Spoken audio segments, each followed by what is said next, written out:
Let's talk about the trip to China. You want to talk about the trip I to think China? the trip to China is a lot more interesting. Well, I thought maybe we'd save that for some upcoming dates. But about that experience, which were the players pretty well? We want to flip for it and see whether we're going to talk about the schedule or China. No, well, I don't flip with your coins anyway. Coin says China. China? Okay. That was an interesting trip for you, though. I think that it's important to mention that a lot of the foundation for our season this year comes from that trip. Origin stories are accounts or backstories that reveal how a character or a group of people became the protagonist or antagonist of a narrative. They add to the overall interest and complexity of a story, often giving reasons for the character's motivations. They're a way for cultures and teams to explain their origins and to pass on their values to future generations. Indiana, 1987 Origin Stories. There's a picture of Indiana University coach Bobby Knight and player Steve Alford sitting on the sidelines after losing the championship of the NIT to UCLA March 30th, 1985 in Madison Square Garden. It's taken after a pedestrian season in which the Hoosiers struggled to a 19-14 overall mark, 7-11 in the Big Ten. But here's the thing. One of their origin stories starts after this loss. The Hoosiers embarked on an international road trip to strengthen the team's bond. This 37-day, 7-country, 1985 overseas exhibition tour from Toronto to Tokyo, Beijing, Hong Kong, and Amsterdam before returning stateside. Lee Leonard, a decorated World War II pilot who owned a laundry business in Bloomington, was invited by head coach Bob Knight to attend the trip and shot footage of the trip, including IU players at the Great Wall of China, on boat trips in Hong Kong Harbor, and at the center square of Hiroshima. The basketball wasn't secondary. It was very much a part of the planning to try to develop a team. But it wasn't the intense focus. Knight was looking for an inflection point for this group. He felt that the trip was necessary coming off the 84-85 season, in which they struggled to that 19-14 mark. Through different sightseeing events and even a brawl with the Yugoslavian national team, IU players became closer throughout the trip. It also led to the development of several key players, including Daryl Thomas, who developed the toughness to play inside in the Big Ten.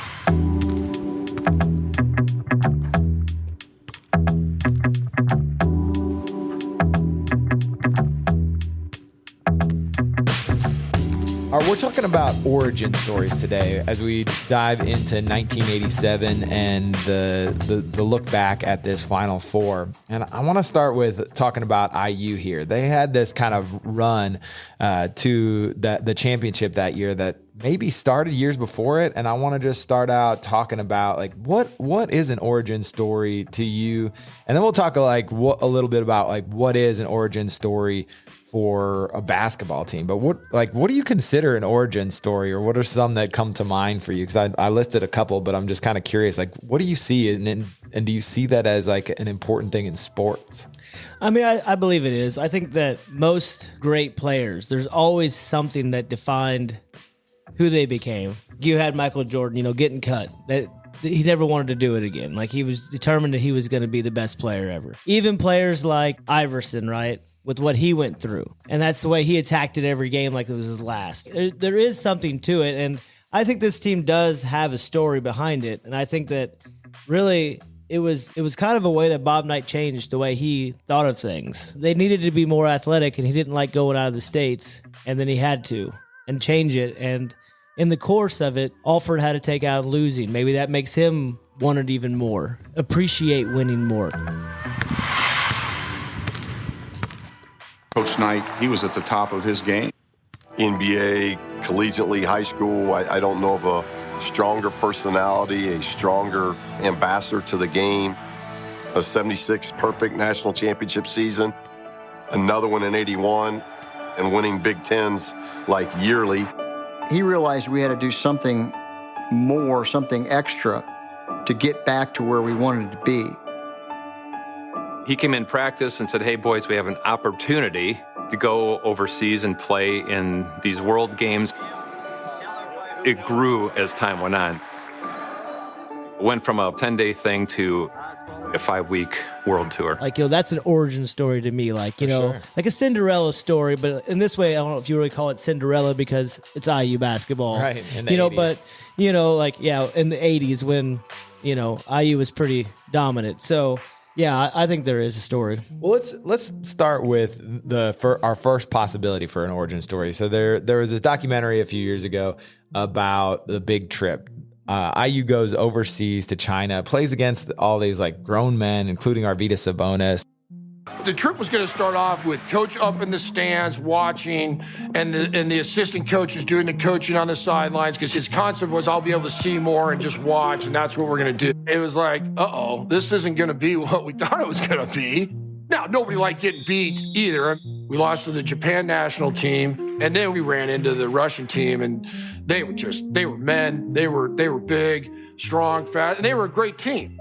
I honestly will never forget playing against Arvydas Sabonis, who had a career later with the Portland Trailblazers. Sabonis was so talented and so skilled. I was just in awe of watching him play, understanding how good a player can be. I would compare Sabonis at that time to a young Shaq and a Dirk Nowitzki kind of mix, where he could shoot and Shaq could run up and down the floor and dominate. I mean, that's kind of what Sabonis was. They end up traveling for 37 days all over the world, playing a lot of basketball, which is interesting for that time period. But do you see that as an origin story for this particular team? Because they pitch it like that in the documentary. I wasn't totally sold on it. Even some of the players in the documentary aren't necessarily sold on it, but it is interesting to think about taking a team traveling, working on the bonding, and knowing that they're gonna be together. Some of those guys will be there, because that's unusual too now. But of course, you knew that at the time. Like, this is something to do because these guys might be able to grow from this experience together. It's just incredible that they went for 37 days, right? I mean, yeah, I think I saw where they said that they didn't know if they could handle Coach Knight for over a month straight. Like, if you really think about it, like, you have roommates in college, but you can still separate yourself and go on your own, right? Get away. Like, here, there's really no escape, right? So, like, you almost have to find a way to get along. Yeah. And then when you go to a different country, some people won't be speaking the same language. So then you really can't even go like off that away, right? Like, and then like back then, it probably was even harder to do stuff in other countries by yourself. Now you might have a phone, you can check it or figure out a language or look at the best places to go, or if it's safe or dangerous or whatever. But crazy, well, it's just right? travel in the 80s was just different, right? Like, you're going from Toronto to Tokyo to Beijing, Francisco, Hong Kong, Amsterdam. Tokyo, plus 6 other Japanese cities, the Chinese capital, Peking, Beijing, 3 other Chinese cities, Hong Kong, Amsterdam, Belgrade, Helsinki, Copenhagen. You ever forget anything? Back to Chicago, yeah, I'd sometimes forget what we should be running on offense. And the backdrop for this, right, is a season, they win the championship in 81. They had the perfect season in 76. So they are like a legit blue blood at this point. And the year before, they were 19-14, 7-11 in the Big Ten. So, losing record in the Big Ten, which now I'm all too familiar with, but then was, I'm sure, shocking to the team, to the coach. So I wonder, like, how you frame it up for a team coming off a season like that to push themselves, but not to, like, to break that, with a risk of breaking them, right? They're playing these guys that get smoked by, some of the teams because they're just not, they're at a different level. These are men they're playing against, but they ultimately come together at the end of it, winning some games. So it's just kind of an interesting idea to do something like this. Well, I mean, some of the teams they played, even though that back then they didn't give credit as much to international play, I'm sure some of the teams were just better. Let's be honest. Like, players went under and they didn't know, like Sabonis. Yeah. Like, obviously he was awesome in the NBA. Yeah. So if they went against him, like, that's like, but I would think that coming together and, like, after losing a season like that, it would seem like it would be hard. I guess it would be even harder to go and stick with people. Because, anybody that's had like a losing streak, it's kind of, I mean, I call it a losing streak. It's a losing streak for IU. Because I'm sure, like, they're walking around the university and, like, even the campus, right? Everybody's used to winning. They're not winning. Right. Like, they're not loved at that point, right? Like they probably love them to a certain point, but they're probably booing sometimes because, once you get to a certain level, if you don't meet that level, then even if you have a decent season, like that's not good enough. So For sure. then you're stuck with those people that maybe you thought weren't good enough on your team, like that you wanted an upgrade or you weren't getting playing time enough, But from what I read, it sounded like Bob Knight didn't make it all just about basketball. Like he wanted them to take in just the experience of the world, maybe make them appreciate their lives a little bit more. I mean, like just think if you go to a culture and they can't hardly afford to eat and you're complaining about losing a basketball game. Right. Like maybe that had something to do with it too, like maybe and to get their minds off the losing season, right? Like forget about what happened there. Let's just enjoy the trip, try to win some games, and just focus on life in general. There's no doubt in my mind that this team, Todd Meyer, Daryl Thomas, Steve Alford, Joe Hillman, Steve Isle, Brian Sloan, all these guys with us on that trip was prepared to win the championship. The importance of this story is the building of a team. They won a championship in 81, and I think if you ask us that had the great fortune of winning the championship in 87, that 85 tour was one of those reasons. Well, I think a coach, first of all, has to be able to get his players to play together.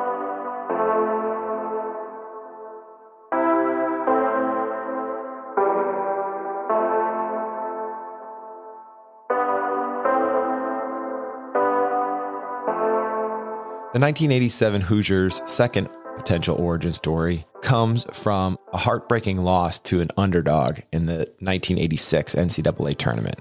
Bob Knight was coming off the roughest season of his career. The 1985 season had been marked by Indiana opening in the national top 5 and ending in the NIT. In between, Knight delivered his infamous chair throw. 1986, Indiana basketball convened with low expectations and the feeling the program was being overtaken by other teams in the Big Ten. Steve Alford was in his junior year and led Indiana in scoring with 23 points per game. Alford got help from his forwards, freshmen Rick Calloway and Daryl Thomas. Knight went into the junior college market for the first time to get Andre Harris, a 6'7" forward, for more rebounding. Knight was less than crazy about the whole JUCO idea. After agonizing over the decision to recruit transfer players who might tarnish his program's academic record, Knight brought in forward Andre Harris from Barton County Community College in Great Bend, Kansas. While Harris gave the Hoosiers some sorely needed credibility around the basket, he went AWOL academically once the season started. Harris left the team for academic reasons, and a junior college stigma arose. Indiana was unranked to start the year, but quickly got team's attention with a 15-point win over Notre Dame, a team bound for a 3 seed in the NCAA tournament.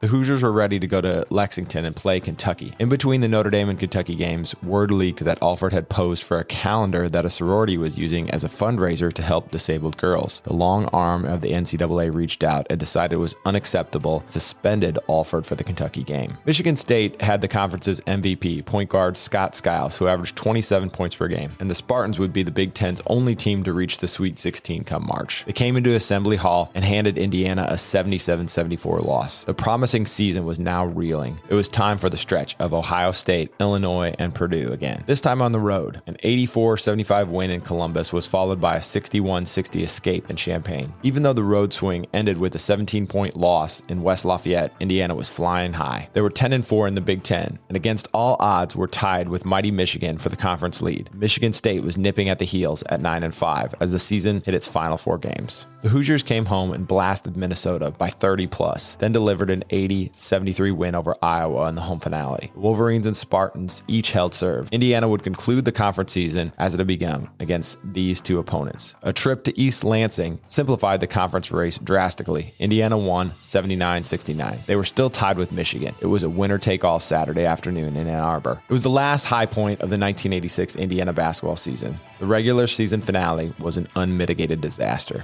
At 80-52 loss that was over by halftime. IU still picked up a 3 seed in the East Regional, and had an opportunity for redemption in the NCAAs. Even though Alford scored 24 points, while Harris went for 16 points and 10 rebounds, 14th seeded Cleveland State proved to be a lot better than anyone thought. The Vikings beat the Hoosiers 83-79 and ultimately reached the Sweet 16. The events of this season would be immortalized in John Feinstein's book, A Season on the Brink, a behind-the-scenes look at Knight and the entire program, and the best-selling sports book of all time. More important from the perspective of Indiana fans is that the disappointing ending didn't change the fact that the program had gotten back on the right track. That's it.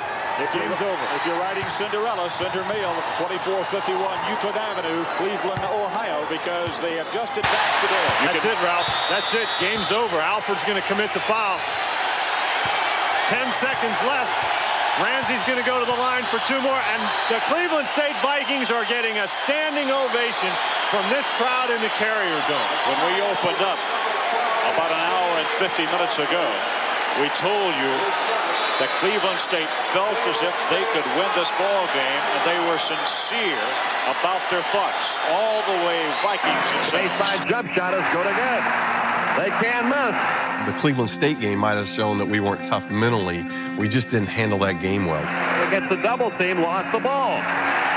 Indiana continues to turn it over. We made too many mistakes. The Hoosiers are going to get beat here this afternoon. It's one of those games, it's over and you go, holy crap, we just lost the first round in the NCAA. At the time, they were pinning it as the greatest upset ever in NCAA history.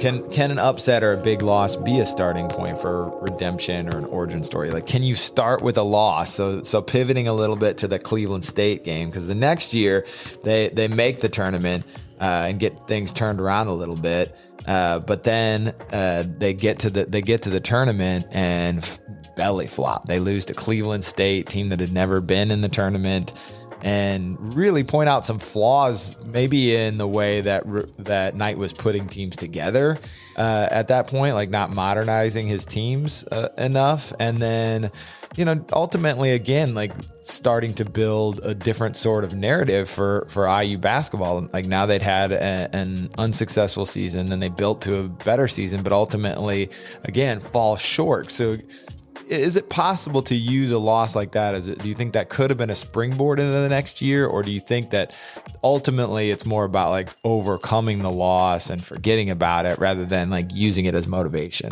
Every day at practice, we walk into the locker room and the word Cleveland State would be written on the chalkboard every day. I would say that it can be used as motivation, but I think that in this case, motivation carried you so far, but I think maybe it gave motivation to Knight to go outside of his normal standards. Like, you could tell in this game that IU had good players, but Cleveland State had better athletes at some positions, or quicker. They were getting the loose balls. It wasn't that IU couldn't score and they couldn't do it, but like the press, like they're just faster and they're everywhere. Bobby Knight, outstanding head coach of Indiana, who has won 2 NCAA championships already in his career.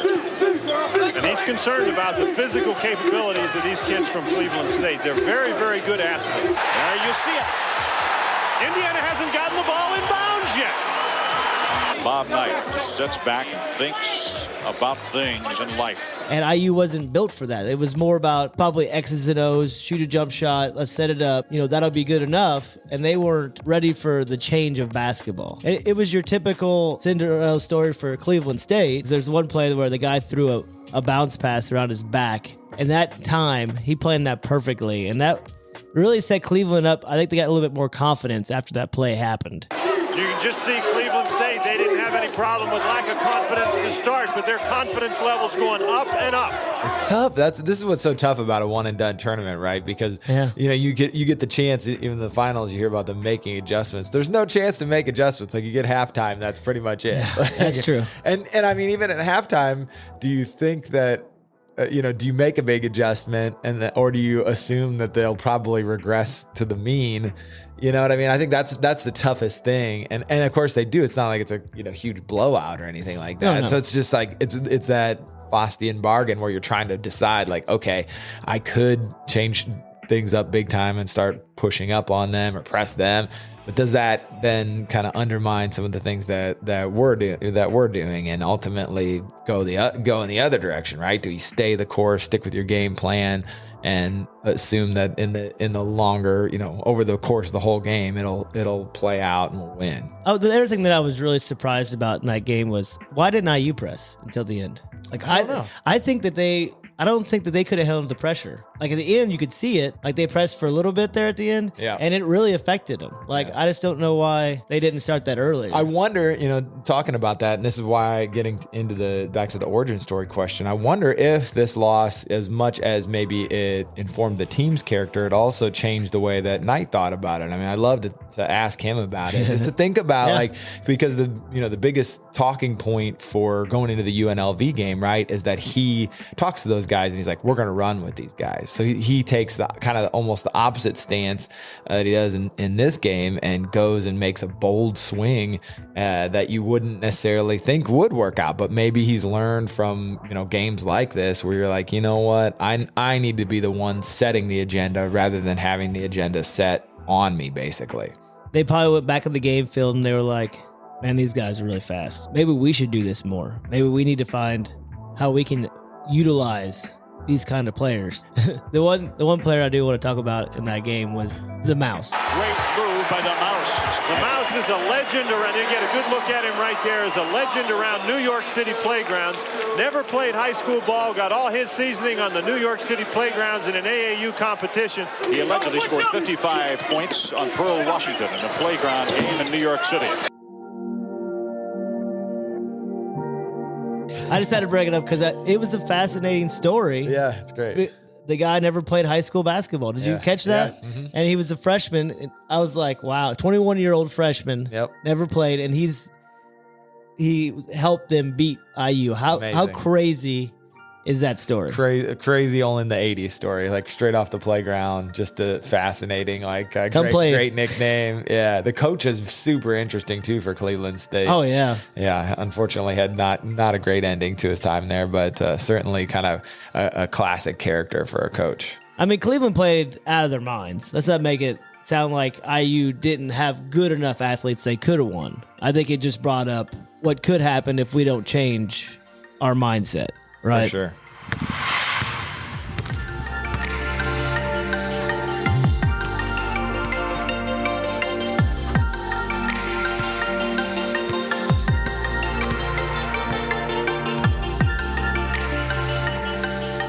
Just 1 year later, the final origin story for the 87 team. They add 2 JUCO transfers. They add athleticism to the team. Bringing in Dean Garrett and Keith Smart were the final pieces of the puzzle. Did not have in its arsenal last year.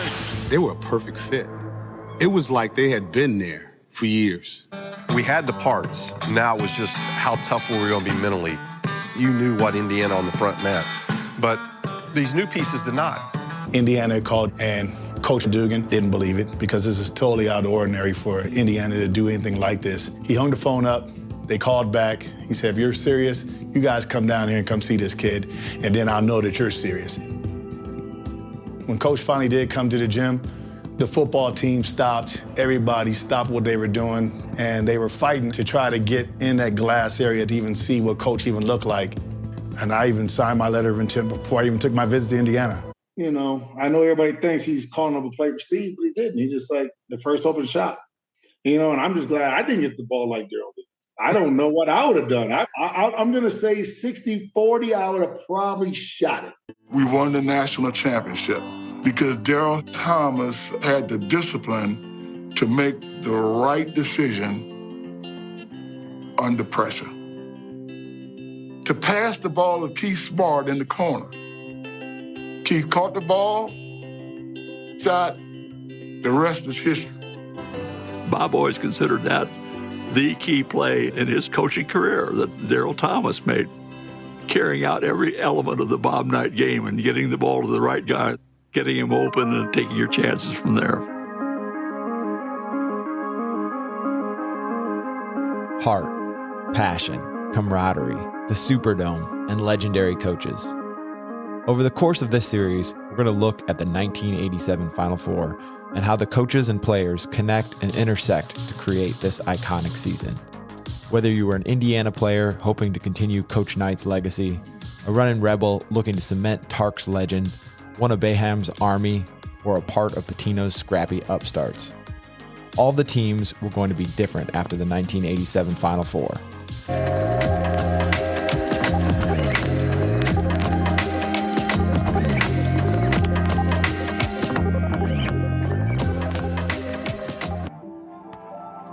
And who has traveled that journey to the championship, Dean Garrett. Dean, your thoughts about this victory? Hey, this is a great victory. Everybody thought we weren't going to win it. People were putting us down by 3 points and said Gillian was going to do this.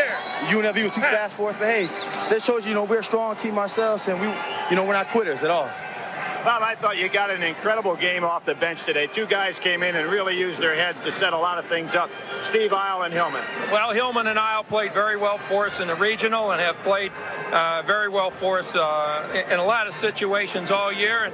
And that's what we recruited them for, to play very well for us. It was a thinking man's game in regard to substitution patterns and the way that you played. And you still understood it? I think I did. And I thought you really did a super job taking advantage. When they went with a smaller club, let you stay with Hillman for a long time. Well, what happened? There had to be a lot of changes made. It was really a hot day, and I thought the UNLV kids were just absolutely plastered, their jerseys. I thought our kids did a heck of a job hanging in the last 10 minutes. I thought we might just get worn down and be worn out in the last 10 minutes. And let's go to James. All right, Brent, thank you very much. Coach Tarkanian, you had your team in the locker room a very long time at halftime. What did you see in what Indiana was doing that you were trying to counter? Well, the first half, I didn't think that we played as hard as we could defensively. And secondly, we didn't play well, and yet we were only 6 down, so we kept thinking that we could come back. We just felt there was a few things we just had to toughen up our defense and get more intense and get up in the passing lanes, which we didn't do. We were our defense was tougher about 10 seconds, and then it broke down, and we didn't sustain it today. We came to a big game like this, and we weren't as quick as we'd been earlier in the year, and it's a painful loss, but I'm so proud of this team that, it hurts a lot, but I'm extremely proud of our ball club. And obviously a tough loss, but you wore number 1 very well. Coach, thank you very much. Thank you. To the delight of the Indiana cheerleaders. The Hoosiers made more than 65% of their shots in the second half. Rick Calloway made 3 out of 4. Only the long-range bombing of Banks, who scored on 10 of 19 three-point attempts and collected 38 points, kept UNLV in contention.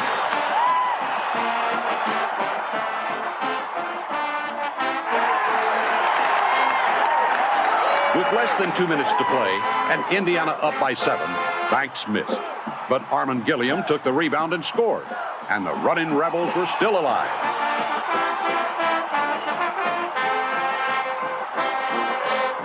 They drew within 4 points when Banks sank another three-pointer with 1 minute and 11 seconds to play. But then UNLV missed its next 5 shots. And when Steve Isle turned a driving layup into a three-point play with only 13 seconds to go, Indiana had a 9-point lead and the game in hand. The final margin was 4 points. A disappointment, naturally, for Tarkanian. A big victory for Knight, shooting for his 3rd NCAA title and for Indiana's 5th. It would be his Hoosiers against the Orangemen of Syracuse in the 49th Annual National Collegiate Basketball Championship. I hope you enjoyed our game recap. Keep listening for my interview with Joe Hillman, 6th man on this Indiana team. He's got amazing insights about what brought the team together and the courtside and on the court view of this game.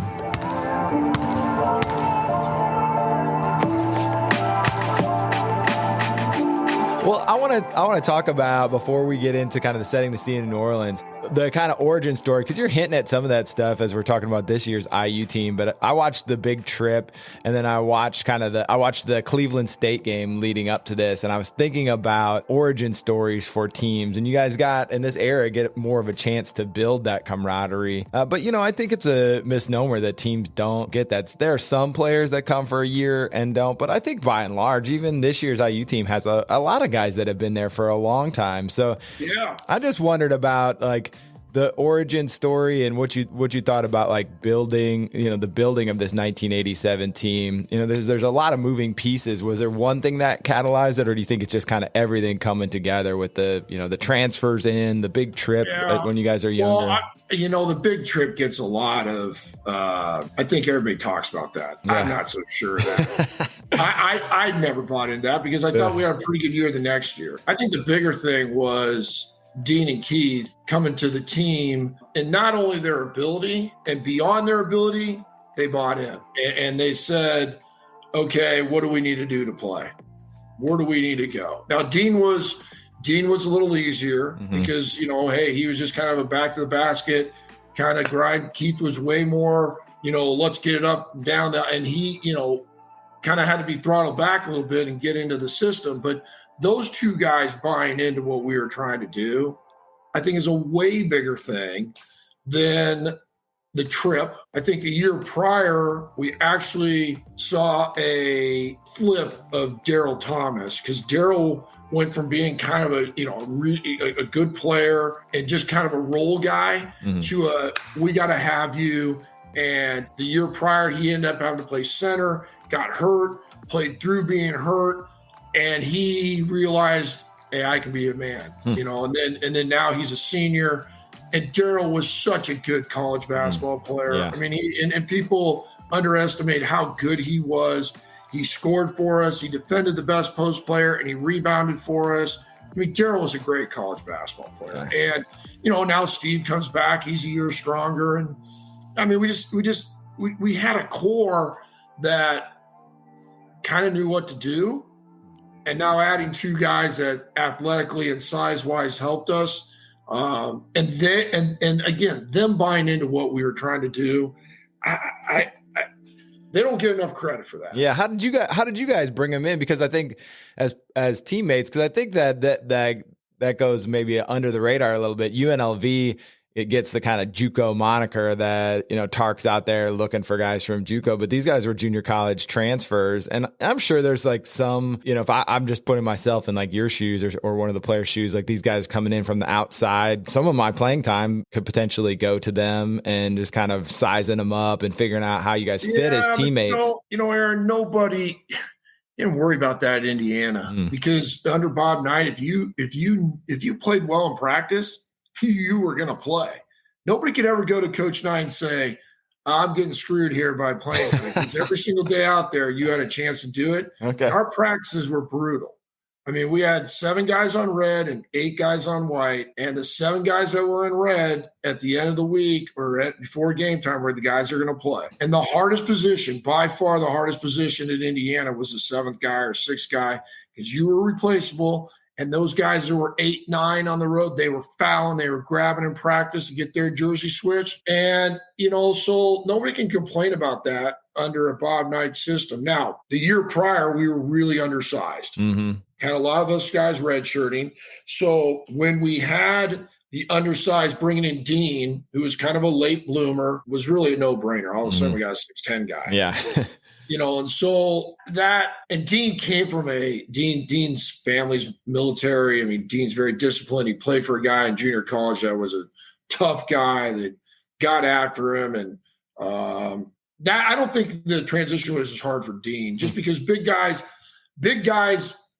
you don't have to see the court as much as a guard. So It was a much different thing for Keith. And Keith did a really nice job. His athletic ability allowed him to do some things that we just hadn't had. And then he kind of fit in. And really what kind of got Keith going in that last couple of games was just that we kind of went to a 3 guard and he got to float around and not have to handle the ball. He was catching the ball on the going to the basket with angles and instead of having to beat everybody off the dribble type of deal. So I don't know. I mean, that to me, the trip was good because we really had a terrible year, that 84-85 year. And so now we go on the trip, started off horrible.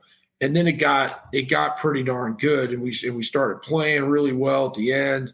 And then the following season, we were pretty damn good. Everybody remembers Cleveland State, but we were 14-3, tied with Michigan going up to Michigan. Yeah. And we got absolutely drilled up in Michigan. Which happens. Lost by 30. And Coach went crazy. He was really mad and upset that we didn't compete for the Big Ten, and we had a terrible week practice leading up to Cleveland State. Horrible. And I remember telling people, we're going to get our ass beat by Cleveland State. Oh, no way. Then I said, I'm telling you, this is a terrible matchup for us because they are small like us. Darryl was our biggest guy at 6'7". Their center was 6'6". They press.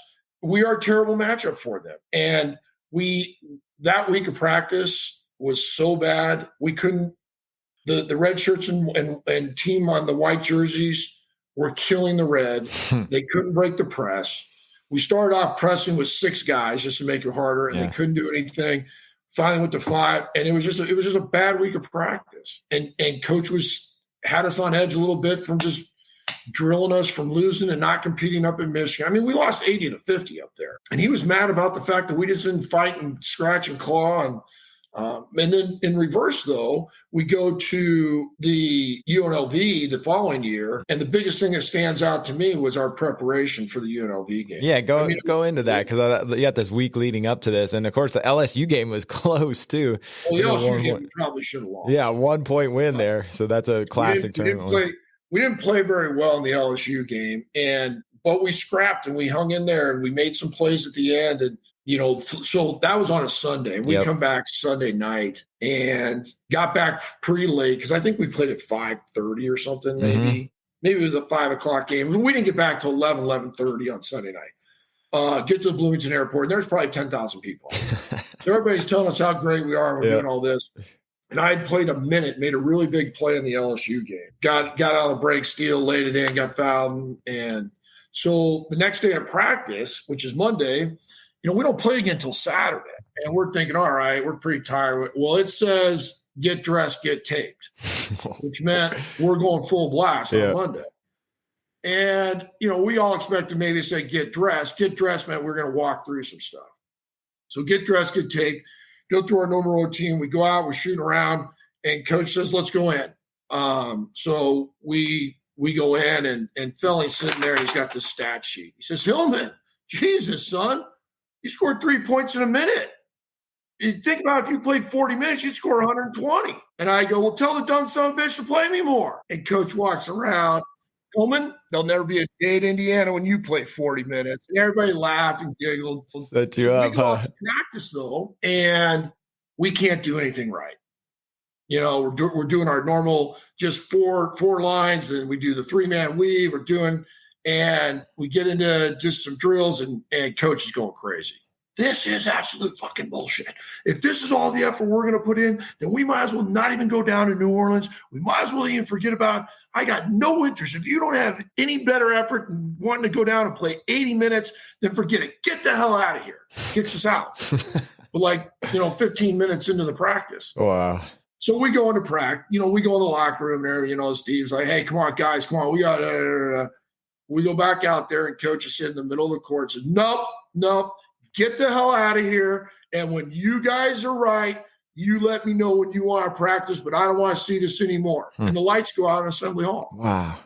Amazing. So flash ahead, we come back on Tuesday, do our normal thing. We go in, he says, all right, here's the deal. I just watched all this film that we've seen, and here's the situation.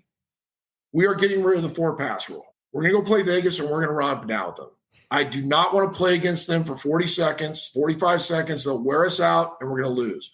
But they will give us wide open shots in the break and breaking their press, and we're going to take the first good shot every single possession. So we're all like, holy God, are you kidding me?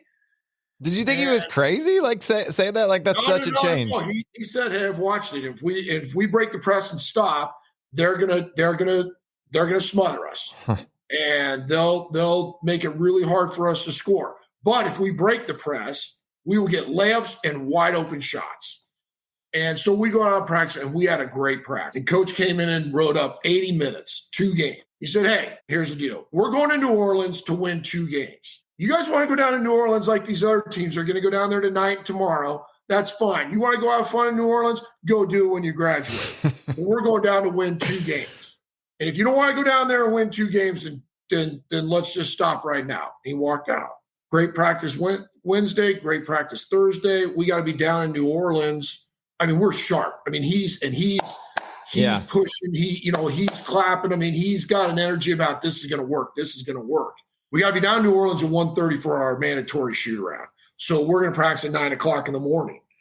And so we do our normal little routine, warm up, go out. And now we're going to start practice. And coach says, all right, red, bring it in. White, convert on misses. And Alford drills a 3 on the first possession. And Knight says, let's go. We're ready to win a national championship. We go in, shower, get on the bus, and go down. Wow. Amazing. But when Alford drilled that 3, I mean, I still get chills when I say that. And he said, we're ready to win a national championship. Let's go. I mean, it was great. It was unbelievable. So we had a great week of practice.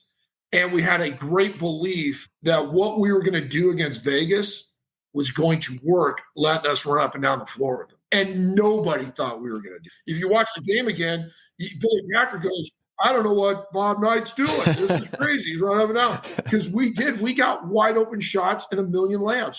If it's not for Freddie Banks going crazy in the last 3 minutes, we beat them by 15. Okay, I got to ask you one question, rewinding. Were you guys talking to each other? Because I know after playing it, I like to recap things. But were you guys talking in the locker room, talking each other up? Like, this is going to work. We can do this. Or No, because we always had a great belief in what we were doing anyways. I mean, the one thing at Indiana that group had, and Knight instilled it, and probably in the 81 team, and the 75 and 76 and the 80 team. I mean, he created and made it. You were more fearful for losing than you like to win. You hate to lose more than you like to win. Okay. Does that make sense? Oh, yeah. I mean, because you just didn't want to go through all the shit. And we had a great core that everybody knew, hey, here are the guys. Here's what we're going to do. If you get an opportunity to play, just contribute. Just be a positive part of the game. Whether you play 2 minutes, 1 minute, doesn't matter. You don't have to be spectacular because our other guys are going to do that. And everybody had an understanding of what your role was. The following year, we had none of that. In my senior year, that all came back again. Everybody knew their role. And it was just amazing on how those teams that kind of have a good understanding of what you are, they just gel better than when you have a bunch of guys trying to do things that they probably shouldn't do. And so going into that, there was never any of that. Now, if we were playing bad, there was, we had the capabilities of guys getting on each other and pushing each other a little bit. And then sometimes you just didn't need to say stuff, guys knew, but going into that, it was almost a relief of, oh my gosh, he's going to let us do our thing. And he's taking the reins off. So, and then I think once you got out there and we got into the flow against Vegas, and it was, you could see he was right. We were getting whatever we wanted. And the interesting thing that we did too in that game, which was really good, not at the start, but I don't know, somebody got into early foul trouble and Isle had to come into the game. Mm-hmm. And Isle just started bringing the ball up against their press, and they had a big guy guarding, and that was no problem. They were doing whatever, kick it over, and then when I came in, they had a forward guarding me, and we could just bring it up. And so we eliminated a lot of their pressure by using a guy that was being guarded by a big guy, but then they would still do that stupid trap and whatever. Mm-hmm. I mean, that game was a physical drain because of how fast it went up and down the court. But it was easy to get offensively. It was easy. You guys had a flow. There wasn't, but they didn't do a lot of holding and grabbing and whatever. You just played. Where when you play a team like Illinois or whatever, they sat on you and they jumped screens and Vegas did none of that. What about offensively? Like what did you notice when you were watching them coming back at you? Because they had some unbelievable, like you said, performances, like shooting. I mean, they put up 35 threes. I had to double check that before we came on. How many they made? 35. They made 13 out of their 35 threes. Well, that was the thing. we knew they were going to jack up a bunch of shots. And so, our deal on that was if we could contest some of those, we were going to get a lot of long rebounds and be able to go with it. Now, they did not shoot the ball very well, but we took away Banks early. And then we let Wade shoot. Wade was like, man, go ahead. That's hey, you're open because we want you open. Yeah. And Gilliam was a tough matchup. He was tough. He was very good at that great mid-range jumper. But then there are other guys. Graham wasn't a great shooter, and Baz Knight wasn't a great shooter. And so we knew we could kind of sag in off of some of those guys, which now we're allowed to no help off of Banks. And then, like I said, in the last 2.5 minutes, Banks hit some made crazy 4 or 5 stuff. threes. Yeah. I remember he makes the one right in front in the left corner, 2 of them back to back, one over me and then one over Isle. I'm like, what are you going to do? Yeah. And so, then they missed a free throw, which, or we got a long rebound on one of them, and Isle got the dunk, and then that was the game. I think they hit a 3 at the buzzer. They did, yeah. That's what it was. But, yeah. I mean, we weren't. There's no chance we didn't think going into that game that we weren't going to win. Yeah. I mean, I knew a lot of people were, oh my God, Vegas, this, no chance. We thought we were the best team in the country. Did you notice when Tark started chewing on the towel? Because on TV, it's so much easier to see some of these things. But I'm just curious about from a player's perspective, the ebbs and flow of the game. Because I think you're right. You guys changed your style so much more than they did. So I just wondered what they must have been thinking, or what you maybe picked up on from their players. Like, did they look like, wow, these guys are really tough? Because you guys put up 53 in the first half. Tark was always nervous. Right? Yeah, I know. But and he recruited me when I was in high school. Yeah, I know. I remember you saying that. But they they didn't. They knew they were in for it once we got going. I don't think they thought they were going to come in and steamroll us. I think they thought we were going to slow it down or whatever. But I don't think they didn't go into that game thinking, oh my God, Indiana, we're going to drill these guys. There's no way. We'd only lost 4 games all year, and we were pretty damn good. So it was. There wasn't a lot of chatter out on the court. There wasn't a lot of chatter in the Syracuse game either. So the guys were just playing. What about coaching moments like in the game then? So you mentioned kind of leading up to it, the perspective taking and the ability to kind of shift your guys' perspective to we're gonna run and instill that confidence or that trust in you guys to execute that game plan. But what about within the game adjustments? Well, we really didn't make any adjustments in that game because things were working offensively. They made some changes defensively, but what was working for us was staying off of Wade and letting him shoot. But then he got some, when you don't guard a guy, it does make it a lot easier for the guy to make passes. Yeah. He ended up with a bunch of assists, but a lot of that was because guys were making shots. But no, there really wasn't. It was a pretty positive deal the whole time. There was never really anything. We got in a little bit of foul trouble, which always is kind of a nerve-wracking deal. I think it was Daryl and Dean, or Daryl and Callaway got some early fouls and other guys came in. And I think sometimes that always helps too, getting other guys in there that feel good. And then I think he was just kind of monitoring, minutes and play and keeping guys fresh. But I don't remember anything specifically in that game at all. Not as much as what I remember in the Syracuse stuff. I mean, he was pretty calm that whole game. He may have barked at the ref here or there, but there was nothing negative with any players. Like some games, like in the Auburn game that year. I mean, we just laid an egg the first 5 or 6 minutes, and he went crazy, and he was ripping guys. Everybody remembers that because that first 6 or 8 minutes of the Auburn game, we're down 12 or something, and he was going crazy, just waking us up basically. But the Vegas game was pretty much, it went kind of what I think he thought it was going to do. Going to be a fast-paced game, up and down. We're going to get a lot of shots. They were going to get buckets because they had guys that could create their own shot, and they had good players. And it went according to what I think he thought in his mind was going to happen. Going to be a fast-paced game, up and down. We're going to get a lot of shots. They were going to get buckets because they had guys that could create their own shot, and they had good players. And it went according to what I think he thought in his mind was going to happen. Well, then, it turns out the way you guys want it. I mean, it's 97, 93. Again, he put up 53 in the first half. Also, a note from the halftime. I loved Tark somehow missing the halftime buzzer, and he's like, they're all like running out onto the court. They didn't get to warm up at all. Yeah. I mean, literally. The locker room, so the court was down in the one end, and I mean you had to go a long way. Yeah, it was a 2-minute jog. I mean, it was a long way. Yeah, it was like quarter of a mile, probably. I don't even remember that. Yeah, he came in late, and Knight is on the court trying to get the refs to like, hey, let's go. The buzzer had gone off, and like Tark's like jogging onto the court still at the time time had elapsed. And I don't even remember this. What was the score at half? 53. You guys had 53. They had 47.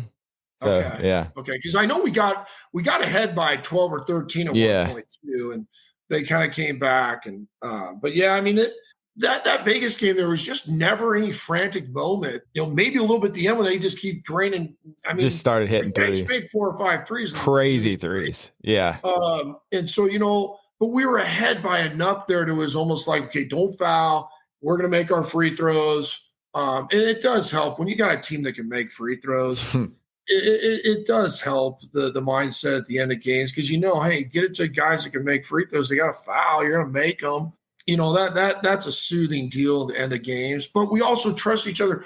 And Coach put in guys that he knew were going to be able to make plays at the end. And I think that's a huge thing in having good teams is trusting guys that they're going to make good decisions. You're not always going to make a play. You're not always going to make every shot, but you're going to make good decisions. And during that year, we didn't lose. We lost Illinois on a close game at Illinois.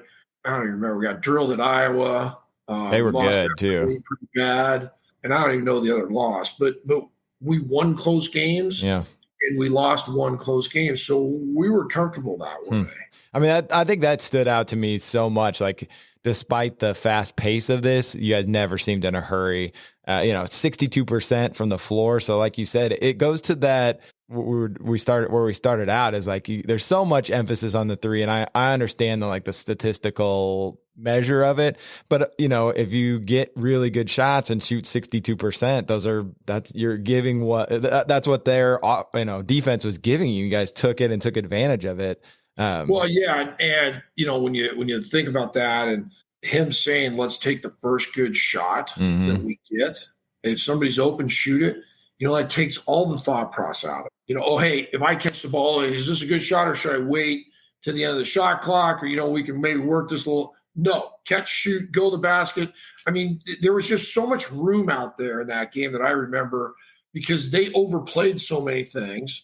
And we did a good job of handling the ball that when they came in and trapped or did whatever, man, all of a sudden now we're 4-on-3. And I just remember so much freedom to get to the basket. And Vegas did a terrible job of defending away from the ball. They were great on the ball, but they stood and watched when they weren't on the ball. And man, you could cut and screen and get. But again, you go back to why are you taking threes when you can make twos all day long? Or you can get to the foul line. I'm not a big, but going back to that was the first year of the NCAA. Yeah. And it comes in handy the next game. Steve hit 7. Going forward, if you're hard to guard and you get to the line, you are just, it's amazing. Think about this. If you get to the free throw line and you make 1 of 2 every single time, you score 1 point every single time you make one. That's like shooting 50% from the field. Okay, you shoot 50% from the field, you got 2 possessions, you score 2 points. If you get fouled and make 1 every single time, and you're going to make more than 1. So getting fouled every single time down the floor is a way better deal than shooting 50%. Yeah, for sure. And getting fouled comes from being hard to guard. And I mean, that's just kind of what the 3-point thing has become such a big part of college basketball. It's become a huge part of the NBA game too, because these analytic guys are like, well, if you make 33% of your threes, blah, blah, blah. But if you took a deal where threes were made and when they were missed, I guarantee you shooting a 3 early in the clock isn't as good as inside, out, step into it, knock it down. They're with you on the free throw thing too. You're right on that. That's a great, that's a great thing. The best guys. Games now with Indiana, they shoot 8, 10, 12 free throws. We shoot 30. We had games where we shot almost 50. That's a huge advantage from moving and being hard and all the screening and creating guys. You get guys on your hip, and now you get a guy on your hip. It's almost impossible not to foul. Yeah, and you're not getting and then you're not also, like, if you're just shooting threes, you're not creating that foul where you could get deeper into the other team's bench and get them changing up their lineups too.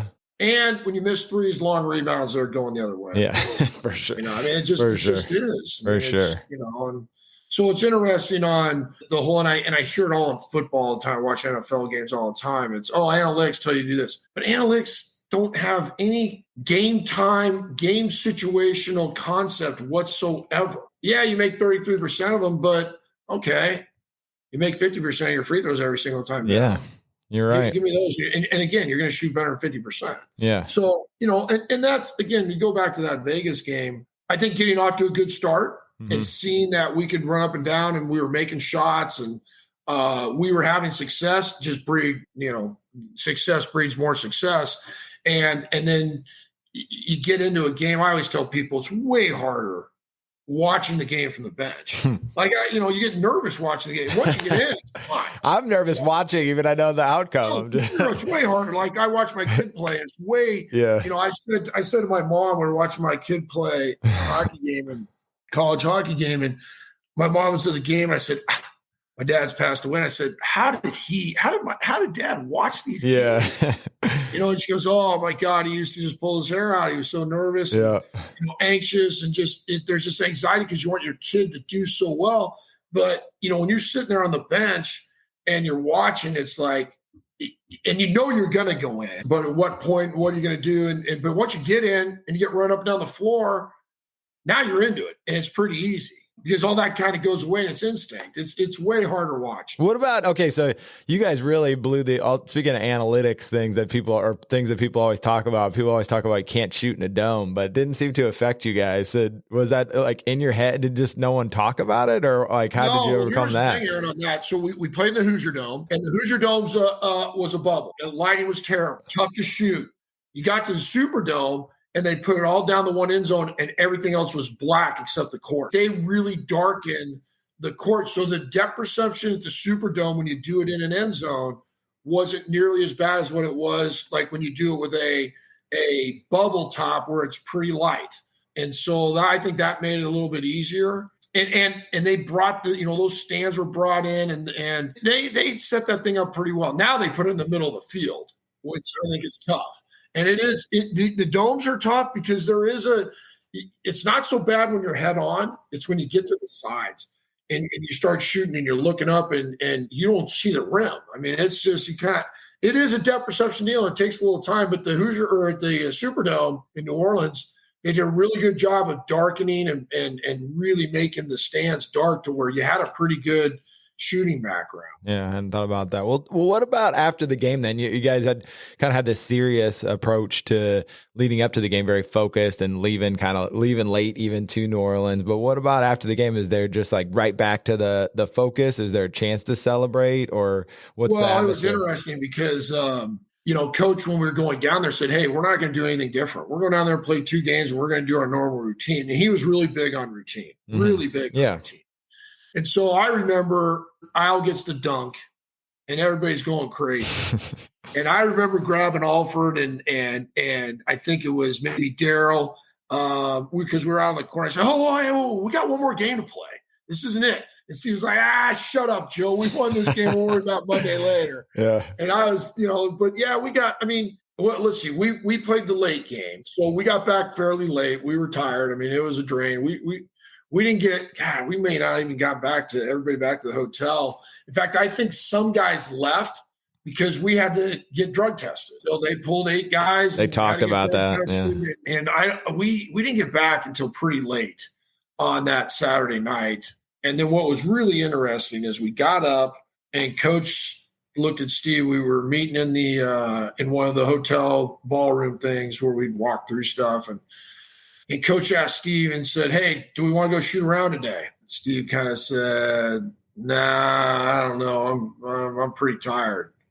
And or we all said, yeah, let's. And coach said, no, hey, look, we're tired, we're gassed. Maybe we should just walk through it. And everyone went, yeah, we're fine because we're going to go shoot around Monday morning. We're good. So Sunday, we didn't do anything but walk through. Watch a lot of film, walk through. Started setting up some of what we were going to do defensively against Syracuse. Now, offensively, we didn't have to set much up because, if the other team played a man-to-man, we're going to run a regular offense and you're going to guard us, and that there's no setting anything up. Yeah. But if you watch the last play, they go to a box and one, which kind of messed us up after the timeout, and we had to kind of rearrange everything. It's a good thing we had 29 seconds left. But, so that Sunday, and it was pouring down rain, really humid down in New Orleans. And so guys were tired. He wanted us to get our legs back. We walked through a couple of times. We ate. We basically just rested. Nobody left the hotel. We didn't do anything.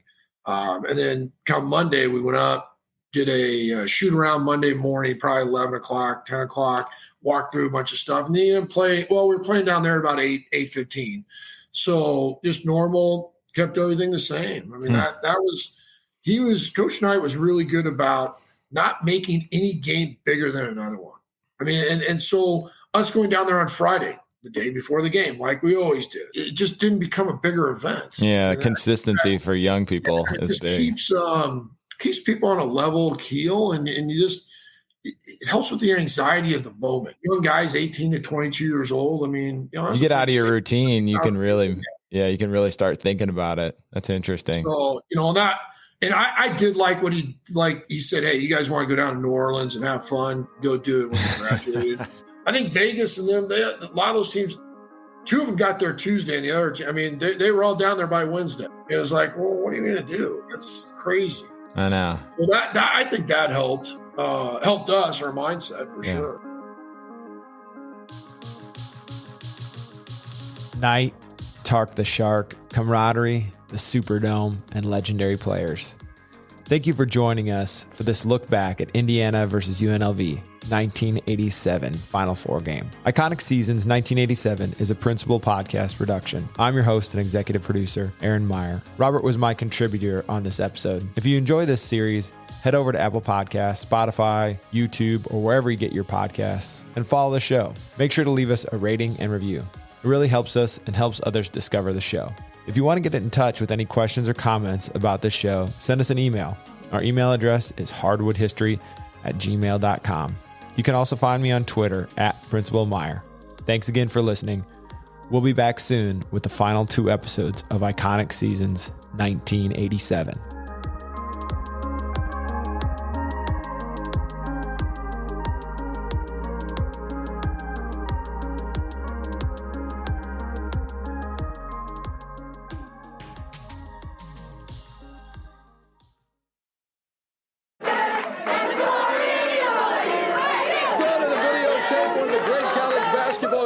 Folks will ever want to see.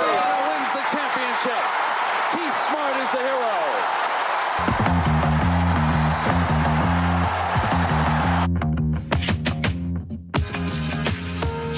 Welcome to episode 9 of Iconic Seasons 1987, the year that saw one of the most iconic matchups in NCAA basketball history. On today's episode, we're going to be recapping the championship game between Indiana and Syracuse. This was the championship game. It had everything from future pros to buzzer-beating shots. We'll start with former Hoosier six-man Joe Hillman, who was on the court before, during, and after the game. Then my co-host and I get into the nitty-gritty, breaking down the moments and memories. If you're a fan of basketball, you don't want to miss this episode. Tune in, and if you like it, leave us a rating and review. This is episode 9 of Iconic Seasons 1987.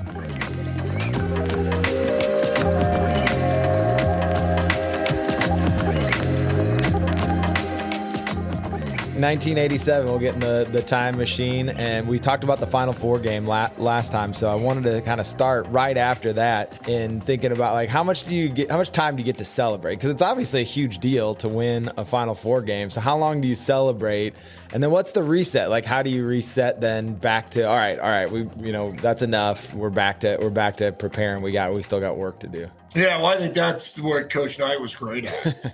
We were all excited on the floor, and I remember even saying, Isle gets the steal at the end of the and he dunks, and now we're gonna win. And I remember everybody getting all excited. I remember, hey, we got it. We got another game to play. And Oliver said, shut up, Joe. We're gonna celebrate this.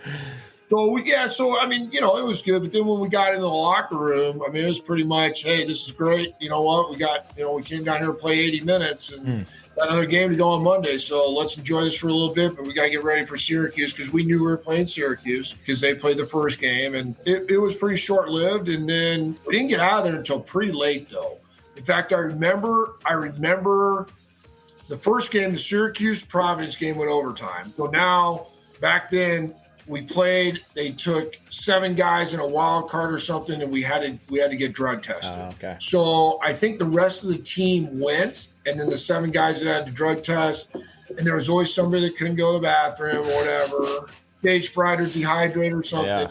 But we didn't get back until pretty late. I'm going to say 1 o'clock but late. So, and it was a draining game. That Vegas game was up and down. And once we got out of the locker room, the Coach Knight was always, hey, this game doesn't matter if we don't go play well the next game. There was never a big win at Indiana, but every loss was the end of the world. That's just the way it was. Hey, we didn't bring you here to lose. We brought you here to win games and he was so good at not letting us get too high and keeping us on an even keel. And I think that you see that now in college basketball all the time where Indiana plays great against Purdue, at Purdue, not expect to win, and then they come and lay an egg the next night, 2 days later or whatever. And so, the focus immediately got to, what are we going to do now? We just got back to the hotel, grabbed something to eat, and then we went to bed. And guys were tired. And so the next day, what was really interesting was, I think we met at 11 o'clock or something. And Coach said, hey, we've got the floor if we want at like 3:30 if we want to go shoot around. And Steve said, Coach, I'm gassed. I'm tired. And it was oh, boy. He goes, all right, we don't need to shoot around. We'll shoot around Monday morning before the game. We're fine. If you guys are okay with that, let's just walk through a bunch of stuff. And at the time, you're always walking through stuff 5, 6, 7 times, and you're kind of rolling your eyes and, oh, boy, here we go. We did. And you have such a short turnaround that watched a lot of film, break down. And in our coaches and coaching staff, with Coach Knight, what he would do is he had somebody do the Vegas game. And then somebody was already working on Providence and somebody was already working on Syracuse. So Coach Waltman had Syracuse. He had all this stuff ready to go. And it wasn't like, walking into that meeting on Sunday, we had that stuff right then and there ready to go, which was what. Yeah, so what were the impressions of Syracuse then? Just like game film or just kind of talking amongst the guys? Well, they were big. Yeah. Cycling and Coleman were big. Yep. They just had a good, solid team. I think Georgetown won the Big East that year. I think Alonzo Mourning was on that team and maybe even Reggie Williams. And so they were good. I think Syracuse finished second because they were a 2 seed. But I just remember them being, hey, this is just a solid team. They got a lot of good players. Trish was a good college player. Then they had Monroe, good college player. Sherman Douglas, really good. Guys played in the NBA for a long time. And, Cycling was just a big man. He was an older guy. He was a senior, and he was big. Coleman was a freshman, but long. And I don't remember us, and probably because we didn't have a week to prepare for him like we did Vegas. I don't remember the preparation as being as diligent and going through the practices because we didn't practice. We walked through stuff. Are you guys in the hotel room doing that, doing the walkthroughs? Yeah, in the hotel ballroom. Yeah. You go to a ballroom and you're walking through, and then they had film set up, and some, coach usually had a suite. We'd go in and watch film, and then we'd go to the ballroom. And literally, Aaron, we probably did that 5 or 6 times on Sunday where we'd go watch through. Kind of almost like, okay, hey, let's go watch some more film, go back and walk through. Then, okay, hey, we're going to eat here. Then we'll go back you're kind of regurgitating all of it. But we never practiced for the Syracuse, just walked through stuff, had our shoot around on Monday, which we didn't go through. We walked through some stuff, but we weren't going to walk through with all the media, setting up all our switches and doing whatever we were going to do defensively. We did that back at the hotel. So really, that preparation for that game was really all film work. So it wasn't the game plan wasn't like we had such a specific game plan against Vegas. Like, hey, we're going to go up and down and we're going to get the first good shot. We prepared for zone against Syracuse, prepared for man-to-man, but they weren't really, you think of Syracuse, you think of the zone. They really weren't playing that. They didn't do it as much then. That year they weren't doing it. Yeah. It didn't come until after that they started playing more zone. So we prepared for how we were going to help. We were going to help off with Sherman Douglas when the ball went in the post. And then we were just, making sure that Monroe wouldn't go left because he's a left-handed guy, that we could help off of Trish, but we had to keep him off the boards. And so there just wasn't the on-floor prep that we set up. So a lot of that stuff doesn't even resonate with me compared to what we did against Vegas, setting that all up. What about like getting into like the pregame stuff? Are you able to try to stay in some of your routines? Because I'm sure a lot of guys have like those pregame routines. But is everybody trying to stay kind of in their same zone? Coach was great about that. We did everything the same no matter what the game was. That's awesome. We didn't go over there early. Yeah. We went over there normal. We were never a team. And I hated doing this on other teams. We didn't go out and shoot around and screw around and then come back in and do all that and then go do normal work. We after the game, an hour and a half early, went to the guys that had to get taped and do whatever. They did that. Then we went out and warmed up. And then we came back in and we were out and we played. And that never changed. It's just like we didn't even change going down there. Remember I said in the Vegas, we went down on Friday. Yeah. Nothing changed. And so Coach was great about that. He just kept everything, and now nothing was different. The one thing I do remember about before the Syracuse game, John Havlicek, the great Celtic, came in and spoke to us. Okay. And it was before. I think it was before we left the hotel to go to the Superdome. And I'll never forget this. He said, when this game is done, if you can wake up tomorrow, look in the mirror, and say, I did everything I possibly could do to help us win, then no matter what happens tonight, you're a winner. That's a lot coming from him because that guy. So you think about what he said, and you say, you know what, if I just don't wake up and say, I wish I would have. I wish I could have. I should have done this. If you can just say I did everything I could, then you got beat. And I don't know if that was to kind of keep it, hey, don't think this is too big or whatever. Because I remember when Coach Knight, he always said, hey, these are the games that you're coming here to play in Indiana. This is what we're here for. So there was never focus, you got to, this is such a big, this is this, that, no, hey, look, we're going to go play 40 minutes and this is what you got to do. And so that was drilled into us. And I don't think there was ever a moment where anybody – I can tell you this, it never crossed my mind. The only time it crossed my mind is when we went over to when Smart hit the shot and Syracuse eventually calls a timeout. That's the only time I ever thought. I remember walking over to, I think it was Oliver. I said, hey, we're going to win this thing. And, because I knew they weren't going to get anything with a second. Yeah. But that I guess it just never – it's harder when you're on the bench. I'll tell you this. When you're watching on the game, it's more nerve-wracking because once you get out there, you get the flow, you're just now you're playing. And now it's a normal – you just get involved and now it's instinct, reaction, anticipation. But when you're sitting over there, it's way harder. Yeah, I bet. I'm sure it's hard for fans too because I remember my dad. I remember seeing a picture of my dad sitting there with my mom, my brother, and sister and stuff. His hair, it just looked like he'd been through. It looked like he'd been through hell for 4 days. Just looked dead. Oh my God. Rick Calloway's mom wasn't in her seat for much of the first half. She couldn't bear to watch. My cup had run up over. You can just take so much. And that was it. I had to get up. So I wanted to live to see the second half. And if I had remained there, it was questionable. When you watch your own kids play and stuff like that, I can't imagine. It's hard. hard. But yeah, so that the pregame of that was really, I guess, the thing that stuck in my mind the most was when John Havlicek. That's a big moment.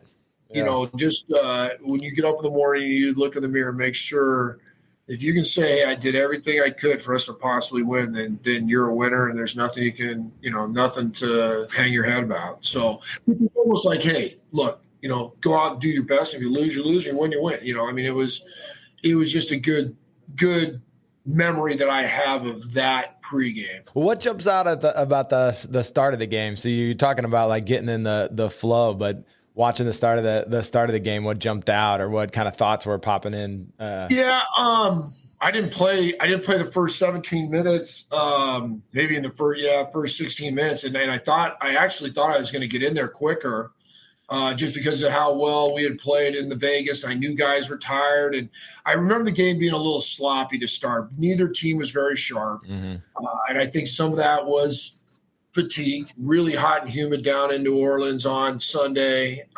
Both teams expended a lot of energy on the Saturday games. And so it just wasn't a real clean game.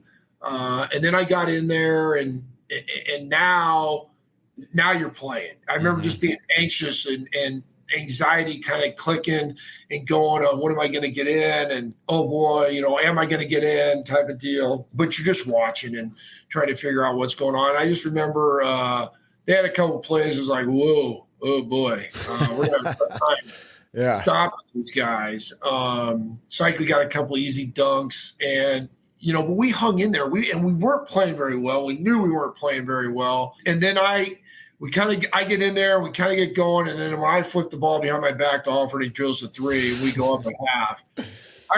Somebody said when we got to the locker room, I don't know if it was Coach or if it was Steve, we got in and said, hey, guys, we're not even playing our best, and we're up one.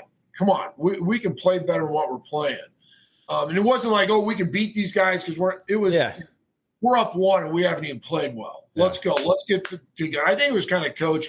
And then he walked off, and they have to. Well, he just walked in, and so what Coach would always do, he would walk in, say a few things, unless he was just really pissed, and then he would go after us, say a couple things, walk out. Coaches would huddle on kind of what the adjustments were going to be to do, and maybe one of his coaches said, "Hey, look, we're not even playing. We know we can play better than this, and we're up one. So let's be thankful that we're up one, but we got to play better." And walked out, and then.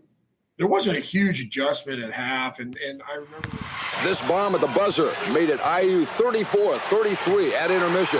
But Bob Knight was far from comfortable with the way this game was unfolding. And I didn't feel very good walking off the floor at the half because we weren't as sharp as we were Saturday. Syracuse did an excellent job changing defenses and had us standing around a little bit and guessing a little bit more than we should and not really getting the ball where we wanted to go throughout most of the ball game. I thought they did a hell of a job defensively. Thinking, okay, we're going to be okay. I don't remember if Daryl got in foul trouble, but I thought that was the Vegas game. So I do remember them getting on a little spurt to start the second half. Did.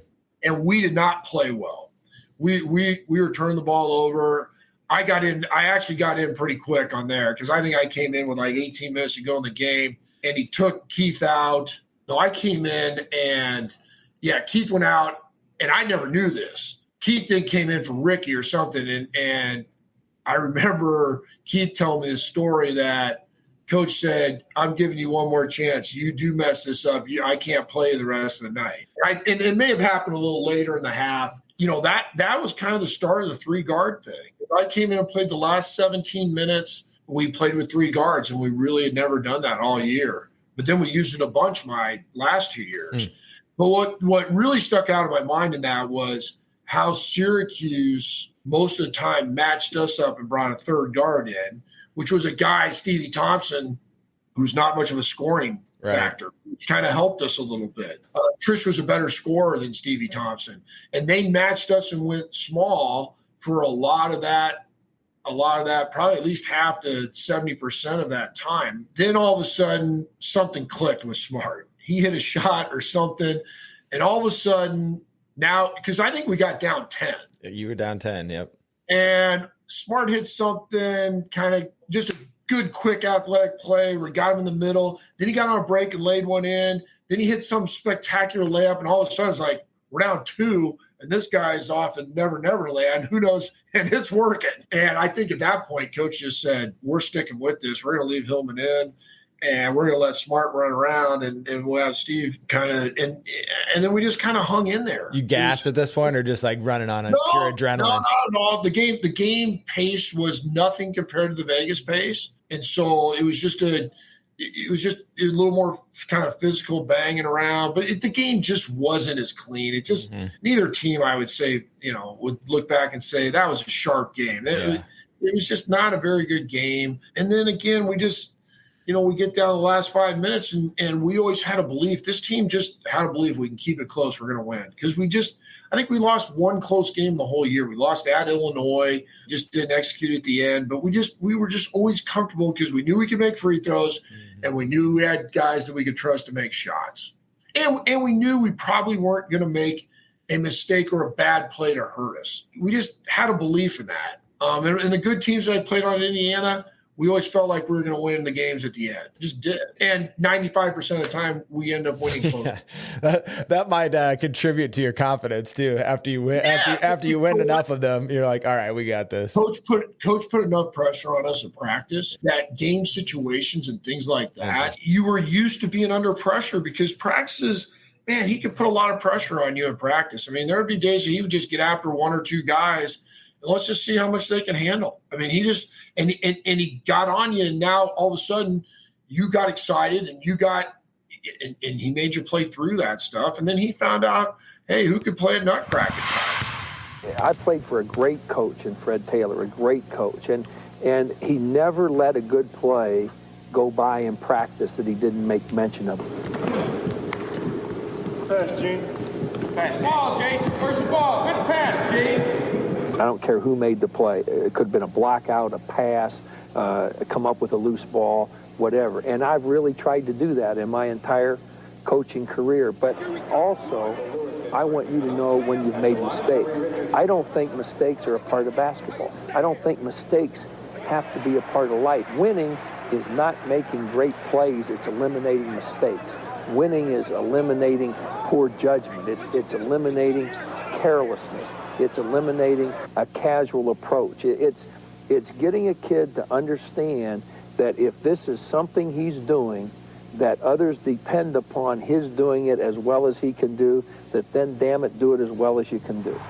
And we had a trust and we had good enough players too. I mean, it also helps to have good players. So, and then the end of the game just kind of went our way. But to our credit, we did the things that we needed to do at the end of the game. And, I'm sure we'll go through that in the last couple of minutes, but we made the right plays and we did the right things, and fortunate when they missed a few free throws. Yeah. Take us through it. Yeah, let's do it. The last few. Yeah. So, we get to the point where I think we were down 3, and I think Trish was shooting a free throw, and he missed it pretty bad. And kind of a long rebound, and Smart and I get out on a break, and this is now with 30 seconds to go, and Smart lays it in, we call timeout. And we were down 1. And Coach, I remember all this. So we go to the maybe like 31 seconds left or something. So we call timeout, we go to the huddle, and Coach says, all right, here's the deal. We're not guarding Coleman, we're not guarding Cycli. Whoever, when they get the ball, let's make sure they inbound the ball to one of those two guys, and we're going to foul them right away. I don't care who it is, foul. Cycli took the ball out of bounds, which kind of helped us, because now we just didn't guard Coleman at all. And they inbound the ball to Coleman, and we run and foul him. Darryl fouls him, I think. And so now there's 29 seconds left, and Coach calls another timeout. So we're down 1, 29 seconds to go, and Coach says, okay, when Coleman misses this free throw, I want the first good shot we get taken. I don't want to take this all the way down to the wire. Let's not force anything, but whoever gets a wide open look, a good look, step up and knock it in. And so that really kind of was like, run a regular offense. If you get a good look, let's take it. Let's not force anything, but let's not sit around and think we got to wait till the last second shot. I'm sure if you would have made both free throws, we probably would have called another timeout because we had another one left. So of course, Coleman goes out and misses the free throw. Well, just like Coach said, hey, when Coleman misses his free throw, now so I get the ball and I bring it up, and they're in a box and 1, which they hadn't done all night. And so I look at Smart, and we're trying to get guys in our box and 1 offense, are kind of what we're normally do. And what we would do is we get one guy in the wing, one guy kind of splitting the point, and then Steve would run off screens off the baseline. The problem was Steve had already run off one, and now we were kind of stuck to go to the left side. It just took us a little while to get going into it, and we were almost kind of standing around a little bit. But the good thing is they were in the box and one, and when Keith threw the ball to the post and cut, they had nobody guarding him because they were in the zone. So, but going back through all of that, us getting a rebound, creating a break, scoring, calling timeout, letting the guy that we wanted to foul get the ball, we foul him. So all those things that we were supposed to do, we did. And then we didn't take. Well, it wasn't a bad shot now because it went in. But if Keith had missed that shot, I'm guessing Coach would have been all over to the left because he was on him all year. Quit floating to your left when you shoot the ball. Yeah. You got to jump straight up and down. And it looks prettier that way, though. Oh, yeah. Well, it's just amazing. You've obviously seen the picture of the balls in the net.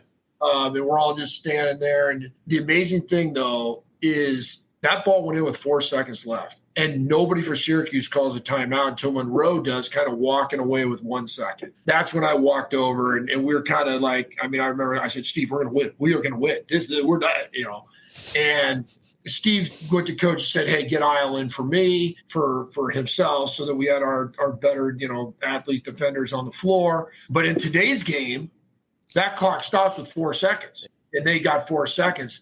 We knew they had, with 1 second to go, you don't have a whole lot of options. And what was weird is Coleman's left-handed. He takes the ball and throws it right-handed, and Smart gets it, and Smart wings the ball from the stands. I go, what are you doing? And that's a ball you just made the game-winning shot with, and you winged it up into the crowd. I don't know if you ever got that ball back or not. Oh, my God. But that was the first thing that went through my mind is, what are you doing? It's gone now for sure. I cried. I think I cried a great deal when I hit the shot. I did more crying than celebration. I tossed the ball into the stands, I thought I tossed it up, but he said it went in the direction where my parents were sitting. My mom, my father, they all were crying. My aunt, uncles, and cousin, they were all crying in the stands because they couldn't believe what had happened. We executed down the stretch. Keith made some plays, obviously, and Steve hit a big three, I think, with 4 or 5 minutes to go that was over in front of our bench that was really big, but we executed. Now, some of the things that I thought was crazy, and maybe it was because of what happened on the Trish free throw when it went out long and we got a break, that they didn't put anybody on the line when Coleman was shooting the free throws. And that he missed it so bad that they could have potentially gotten a rebound. He was short and it just kind of hit and went straight down. But we took our time, just like Coach said. And, that to me, a well-coached team, there's no panic. Even when we got down 10, now we made some changes and we kind of freed Keith up to kind of go crazy, as I always say. But other guys made plays too. And that was fun about the whole thing is everybody contributed that played. It was just, we ended up winning that game, not playing our best. And I don't think Syracuse would say they played their best, but I always just say we won that game just because we believed and we knew we were going to make plays at the end. That's interesting. That pressure in practice is an interesting concept. Let me go back to this. I was way more worried about the LSU game than the Syracuse. Really? Oh my gosh. And I'm wondering, and now I think about it, it's probably because I was on the bench worrying, where when you're on the floor, you feel like you've got some control of what's going on. But the LSU game, I just felt, God, we are out of this thing. What are we doing? And LSU was playing really well. Yeah. You didn't get the sense that Syracuse was just like on fire and doing whatever. Again, momentum had really shifted on them. Yeah. And they just weren't like hitting on all cylinders either. And so you always there was a sense that we were coming back. Play here, play there. And then, like I said, when we got going, but, going back to the pressure in practice, he did. He put heat on guys because he had to find out who was going to be able to play in the end of games. And, I was always a big believer, it doesn't matter who starts, who finishes. Right. And Coach found out in practice who was going to finish games. He just did. I remember my senior year, he called me in the office one day and we had a week to practice. He goes, how's everybody feeling? I said, we're pretty tired. He goes, all right, well, I just want to get a little sweat going today, not much. And I said, yeah, Anderson's really complaining that he's tired. He goes, oh, Anderson's tired, huh? He goes, well, this will be a fun day for Anderson. He went out for 20 minutes and just ripped Anderson. Did you tell him that? Like sorry, I set you up for that one, buddy. But, I mean, he ripped him. He said, let's find out what we got with this. Because Anderson was the first. Yeah. Let's find out about what Anderson's got. And Anderson could do nothing right. He just stayed on him and stayed on. And he wants to see, are you just going to cave and run away from the play so that you don't, playing not to screw up? And, hey, when you catch the ball, you're just going to pass it back. Are you going to take shots? Because if you miss, I'm going to get on it. I mean, that coach did that stuff in practice. And you always, at the time, you're like, God, this guy's crazy. But there was that method. There was always something behind what he was doing, trying to figure out, okay, who are the right stuff. And it was interesting. We went to that 3 guard in the Syracuse game, and it just worked. I don't know why he did it, but he did it. And then we ended up doing it a bunch. We didn't start off doing it the next year, but then after, I don't know, so many games, he started putting Edward Jones and I together. And then the next year, that's all we did. So crazy. And it helped that I could guard the forward guy. Yeah. But it helped us in the Syracuse game. There's no doubt about it, because Keith got some freedom and wasn't handling the ball as much. And all of his baskets in that game were off cuts and moves, to where Syracuse really did a poor job of guarding. They were so focused on Steve and watching that. All of a sudden now Keith's cutting, and we're hitting him and he's catching it on the move. And he's so fast. Chris Johnson Davis. Yeah. Now he's got guys on his hip and he can jump up over guys. Way through the second half. It was Smart who hit the shot to tie the game at 61. It was Smart who tied the game at 63. It was Smart who hit this shot to give IU a 67-66 lead. And ultimately, it was Smart on the slide to the side, delivering the shot. Yeah, I mean, it really opened up our offense. Because then he made a couple nice passes off of him cutting, guys going to help, dumping it to Daryl or Dean, and those guys getting dunks. And, I mean, you could just see in the last 8 minutes of that Syracuse game, our offense got to go on. We started getting easy stuff. Yeah. And where we struggled it was almost like a grind before that. So, but I still tell everybody that if Smart missed, I had the rebound. You're going to get the putback, huh? Problem is I have a nightmare where I get out with both. Oh, my God. Can you imagine that? Oh, no. Then you'd be Bill Buckner. Oh, yeah, you'd have had to leave. Yeah. I mean, literally, I woke up when I was just shivering. Oh, my gosh. Like, oh, my gosh, this. And I get this rebound right in front. I go up, they foul me, and I miss. Oh, my God. That would be I'd be a whole – that's a nightmare, That is a nightmare for anybody, 100%. But, you look at that deal, and what's the legacy of this team? I was thinking about this, like in the context of Coach's 3 championships, 76, 81, and then this one. Just like how do you guys, perceive yourself amongst those, and then just I guess the ending of the championship era too. At least Coach Knight's championship. Well, that's what's unbelievable is that this is the last. This group is the last team that's won one. But I would say that we were the least talented of Coach's teams. Didn't have anybody that played. Had great NBA careers. Though Dean ended up playing a long time in the NBA, but Steve played 3 years. I think Keith played a little bit. But to me, I mean, we won a lot of close games that year. I don't want to say we were the toughest team, but I think we executed well. But I don't think there's any doubt that any of us would say, oh, yeah, we were better than the 81 team. Oh, we were better than the 76 team. I mean, but you know what? We were good, and we were a good group together. We just, it's weird.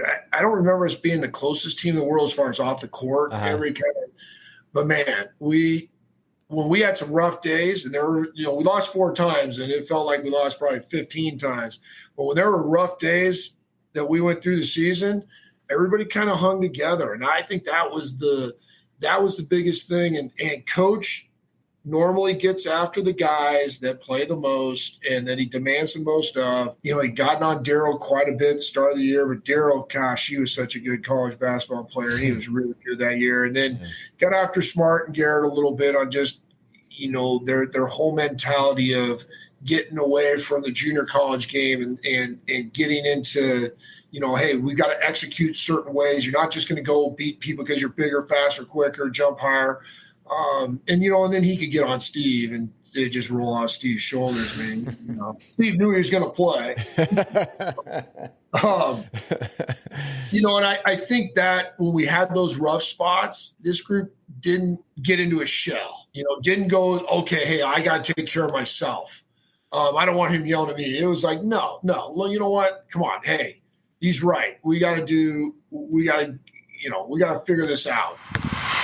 Obviously couldn't ended up any better for Daryl, Todd, and I. This has been a great group for me to play with because we've been able to criticize each other, and yet in doing that we respond well to each other. And I'm gonna really miss playing with my teammates because they're a great group of guys to play with, and the experience I've had under Coach Knight has been unbelievable. And I think one of the things that really helped this team, we talked all year about winning the Big Ten, and there'd never been a player through Coach's tenure at Indiana that a player didn't go through his career at Indiana without winning a Big Ten championship.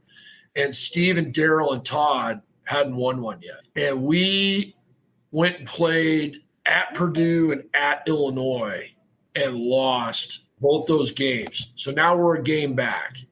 But we knew Purdue had to go to Michigan, which was going to be a loss. They lost by 30 up there. And then we had to beat Ohio State to get a part of the Big Ten championship. And we did that, and that was huge. I think that was a big relief going into the tournament for us because now we had accomplished something. And now it was like, okay, we've won the Big Ten, which is all Coach ever talked about. He never talked about, hey, we got to win it. We're going to win a Big Ten, and if we get in the tournament, now things fall into place and whatnot. We had some moments in the tournament that could have gone wrong, but again, we hung in there. Auburn game, we're down 14 in the first 6-7 minutes, and Coach calls a timeout, and he unloads it was unbelievable. And then we end up trouncing them, and it's amazing. We didn't play our best.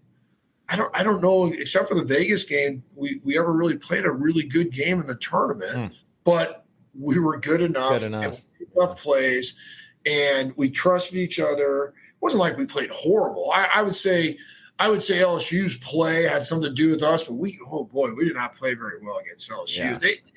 They were running a lot of different stuff on us. We were a little bit confused on what was going on, but again, we made plays at the end of that game to win. We could have easily, in the same that Syracuse game. We made the right plays at the right time. That's the sign to me of a good team is that you don't have to be hitting on all cylinders to win. And that group to me was just that team just had no jealousy. Everybody knew Steve was doing this or that, but if Steve scored 10 and somebody else scored 25, it didn't matter. It was just win at all cost time. We were on a couple teams where there was some issues. Yeah. That's a hard thing to cultivate. Yeah, for sure. and you get a little bit of infighting going on, but that's easy to do when coach is after you and you're losing some games, and it's like, oh my gosh, here we go again, type of stuff. But we only had that one really bad stretch when we lost to Illinois and at Purdue back to back, because we lost earlier in the year to Vanderbilt, which was a disaster. Oh boy, that was a rough day for me. So we lost that game, and then we lost at Iowa. Okay. And I remember when we lost at Iowa, coach coming back and saying, all right, we got to take care of business and just win the rest of the games because nobody else is beating Iowa, and we're going to have to beat them when we play them at home. And it was over with. He was not happy because we didn't play well at Iowa, but boom, we had to move to the next Big Ten game because let's go. We can't lose another one. Yeah. So we never really had an extended part in that season where he was getting after us. Now, there was days for sure, but and then when you get to the tournament, it's all about, hey, let's keep this momentum going. And I just think that, that Vegas game, the way he set that up, carried over into, okay, we're playing 80 minutes and we're going to win this game. There was never thought going to that Syracuse game that we weren't going to win. Yeah. There was never like, is this going to work? Or is this, I remember going to the Vegas game thinking, wow, we are going to shock people the way we're going to Yeah, it's a shocking game. But we knew that we could play that way, and coach was kind of like handcuffing us a little bit. And it's like, oh, the reins got let out. Now we get to go play the way we all played in high school. And, and that game gave us a lot of confidence going into the Syracuse game. But, we were thinking we were a 1-seed Syracuse. I mean, so that stuff goes through your mind too. For hey, sure. we should win this game. I mean, it's been so much fun, like going back through the games, and I remember them from being a kid, but rewatching them, it's just a joy to watch that team, because it really, some of the things that you're talking about and relating come out, really do translate. Even thinking about them right now, the way that you executed down the stretch. I think the imagination that the players showed throughout the tournament too, like hitting threes, embracing kind of that play, 3-guard lineups, the movement of the offense, the cut, the cutting, the big guys who could play in space and had that athleticism. There's just a lot of modern elements that really still translate. It's interesting. You hear all these guys say, oh, the big guys aren't our big guys. Daryl Thomas could have put the ball on the floor and dribbled around and done all that stuff. That wasn't the way it was. That's not the way we played. I'm not sure Dean could have done that, but Daryl definitely could have done that stuff. Sure. It's just such a different, all the dribble and everything when we played was away from the ball. Mm-hmm. Now everything's on the ball. A quick story, so now we end the game and we're all going crazy, having fun. We didn't even shake Syracuse's hands, which, but at that point, I mean, And back then, the losing team had to sit out there because they announced them. Yeah, they got the second place. They went up and got the runner-up stuff, and we're cutting down the nets, which was just kind of garbage. But we pile on the floor, and now we cut the nets down, and we go in the locker room, and all the media's in there. And I remember sitting in there. I'm being interviewed by Bob Lee, who was one of the original ESPN guys. We're sitting there, and he says, "Walk us through the last 29 seconds, Joe, and what Coach said in the timeout." So I'm going through the whole thing and saying, "Hey, when Coleman misses his free throw, I want the first good shot taken. Whoever gets it, step up and knock it down." Going through the whole thing, Coach Knight walks by and says, "Yeah, Bob and Hillman knew not to take that shot." Man, he loved giving it to you. So then I just kind of drooped down, like, "Oh, God, you just ruined my day here." But walking in, that's when you should have said, but I would have had the rebound if he missed it. I wasn't saying anything. Yeah, probably wise. So then I go in to take a shower, and coaches, and we were in the New Orleans Saints locker room stuff. So big, huge, massive, 100-stall showers. He's sitting, he's got seats all in this one shower stall, just sitting there talking, and we're going to the right. And I come walking in, and he says to his guys with his back turned to me, "Man, that Hillman earned his scholarship tonight. We don't win without him." And that's when I felt like a big part of Indiana basketball. That's cool. So and I don't know if he saw me coming or not. I don't think he did, but he said either that. way. Yeah, that was huge. That was really a neat thing when he said that. Because I'm almost positive this will be a record. We only had 4 guys scoring the game. Yeah, it's crazy. But then we talked. He talked all year about. And always had talked about it, but especially that year, just be a positive contributor. Mm-hmm. You get in the game, you don't have to score, make an assist, screen somebody, block somebody out, defend, just be a positive influence and be a contributor to the game. And he always pumped guys up in the locker room, either halftime or end of game. If they hadn't scored a bunch, "Hey, gosh, so-and-so played unbelievable tonight. Your 2 rebounds, those a couple plays." And, so those were always things that he talked about, because we knew we had guys that could score, and Daryl and Keith, or Steve and Daryl and Keith and Ricky and we all those guys averaged double figures. So when Isle and myself got into the game, it wasn't thought about scoring. It was, let's do this, and we could pick, and Steve and I could pick up the pace defensively, and that's what we talked about when we get ahead. Okay, hey, let's get after this a little bit. And he was so good at that. On that, you look back and you go, 4 guys scored. Well, that's all we needed. Winning. You said that winning plays, that really stood out. That matters, because I do think sometimes guys will hit a 3 and you think it's a big deal, but sometimes it's when you hit it, or being able to hit it in the right moment, or when the pressure's on, that it seems to have more energy, or the ones matter more.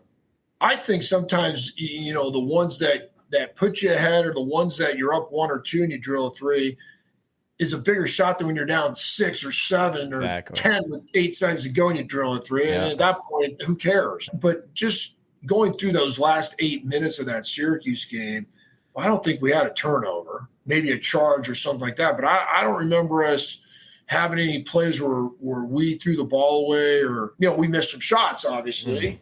But that's going to happen. You're going to miss shots. But we played a pretty clean game the last 8 minutes. Now, some things did go our way, but we made plays and we got some steals and we blocked out. And, I heard a guy the other day say, blocking out now with the way the athletes are and the way guys are running all over the place and you're having to run guys off the 3-point line, blocking out is different than it was 30 years ago.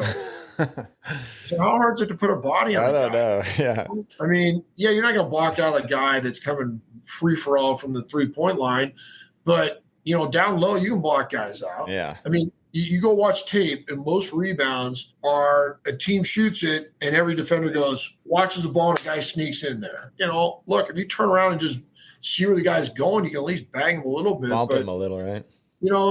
And I mean, those are just things that we did. And again, when Coleman misses his free throw and he misses the free throw, let's not guard Cycli or Coleman. Let's let them get it so we can foul them. I mean, you think about those, there's such little things, but we did them the right way. That's awesome. Because I would have been really interested at Syracuse because we talked about we don't have to foul right away. You had time. I'd been really interested to see what would happen if Monroe or Cycli would have gotten the ball and we would have doubled them and forced them, because we're going to leave those guys alone to where, with 15 seconds to go, they would have thrown it to them and then we could have fouled them. But it was great. I mean, it was almost like they were listening to our huddle and said, okay, let's just give it to him. Let's just do what they said. Yeah, it sounds great. Here you go. He throws a 4-foot pass to Coleman and we just foul him. It was amazing. Wow. I mean, I remember yelling, "Daryl, foul him!" I bet. Because he had to run it because we were leaving him open. We had to run to get to him. And he just held on the ball. So yeah. What was the celebration like then? I mean, obviously now it's time to celebrate, because I have to ask, because it was funny. I was talking to Jason Andreas, who's on the Michigan State team, and he said like Izzo on the plane back to Lansing is like preparing for the next season. I was like, what a sicko. So I'll tell you even more sicko.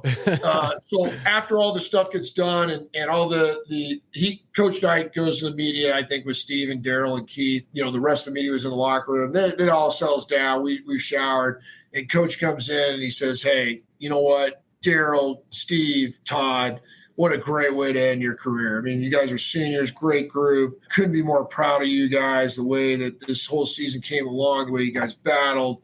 Big Ten champs, national champs, couldn't be more proud of you. You guys coming back next year, I expect us to be in the same place." You walked out. I'm like, are you crazy? So didn't even make it to the plane. I mean, no. So we weren't going home that night. Yeah. So we go back to the hotel. All Coach said was, "Hey guys, really, what a great year. Really proud of you guys. Bus leaves tomorrow at 7:30. Don't anybody be late. And remember, you're representing Indiana University." And he walked out. And we just went for a free-for-all down on Bourbon Street. Yeah. It was great. We had a great time. Everywhere you went was IU people. It was, at the time, I remember saying, even 10, 15, 20 years after, every Final Four should be in New Orleans because of Bourbon Street, the way it was set up. And for sure. Big. And the way that they set up the court, where it was down in the one end zone, it was dark. That was it wasn't a bubble. It was a dark ceiling. But we all went out and we scattered. I mean, guys were with their families and friends, but we all kind of huddled and we'd bump into each other in the bars, and it was great. And I remember, I didn't go to bed because we had to get up at like 6:30 or 7 to shower, and the bus literally left at 7:30, and we drove off. And we get back to Assembly Hall, and normally we just pulled up in the outside of Assembly Hall, take our stuff. We drive down in the loading dock, and I'm going, what are we doing this for? And we get off the bus, and there's 25,000 people in Bloomington. I mean, on the floor is pulled up, all in the stands, and they got this big stage set up, and we had a big post-pep rally after the thing, a big rally that we had no idea. And I mean, there had to be there's probably 20,000 people in Assembly Hall. Yeah, so great. So that was Tuesday morning. Then Tuesday night, gosh, we went to the Bluebird or Jake's, whatever. We were up on stage. Yeah.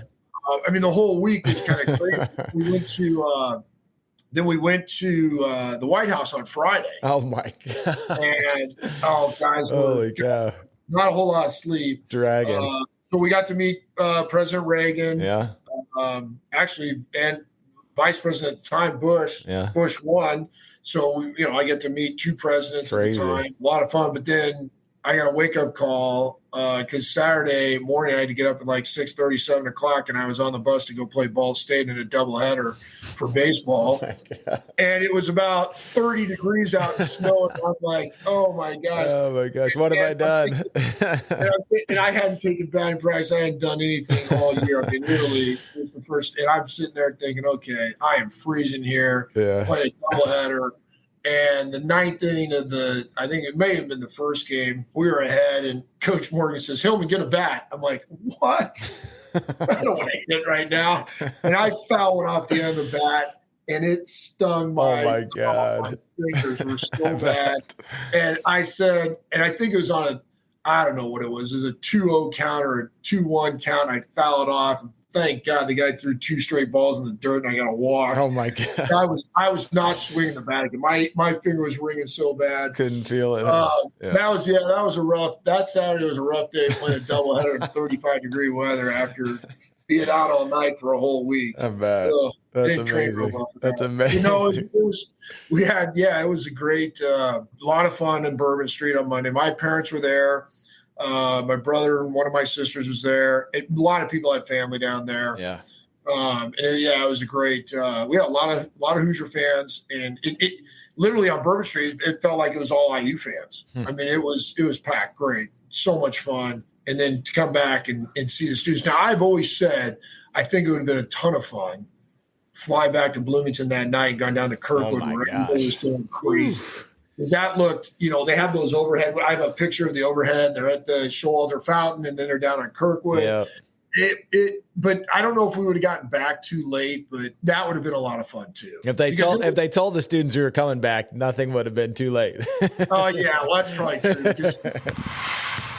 From the calm of New Orleans, we go to the wild celebrations in Bloomington. The News Center's Jody Davis was in the middle of all that last night. See, right now, I have to tell you, I am really happy to be over Bloomington than down there, because right now, the only way I can describe this is that there was a tidal wave of deliriously happy fans that have spilled out onto the streets and now comprise a sea of humanity in downtown Bloomington and at the Showalter Fountain. I don't know if any of you IU professors have scheduled classes or canceled them for tomorrow, but you better expect a pretty good absentee rate after this celebration tonight. It is going on in Bloomington. It is going to be on until the wee hours of the morning. The thing in Assembly Hall was really cool because it was all the people that couldn't go to the game. Right.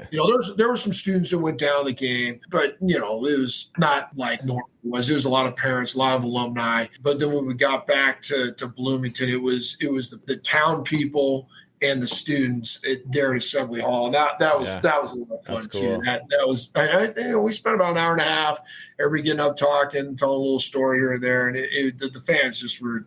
It was a ton of fun. Yeah, Coach, I watched one of the clips. Coach Knight's comment about Louisville, about the sign. Oh, turn the damn sign around. Yeah. Oh my God, that was great. That's an all-timer. Yeah, tell that guy you can turn that sign around.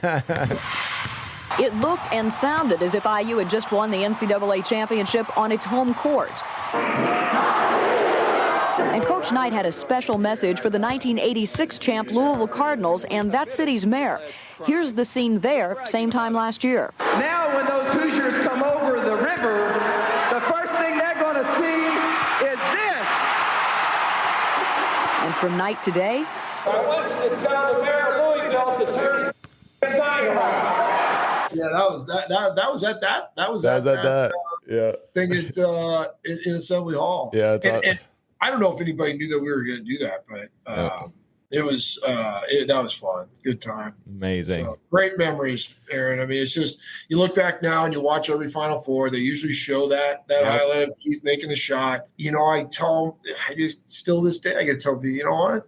something I'll never forget, man. It's just it's the reason why I left California to go to Indiana. I wanted a chance to play a national championship team, and it happened. And just thankful that we got the opportunity. Well, I hope we get to see another one sometime soon. That'd be great. Sooner than later, but it's it's hard though. It's not like the Big Ten. It's not like the Big Ten is lighting it up in championships. Been since 2000.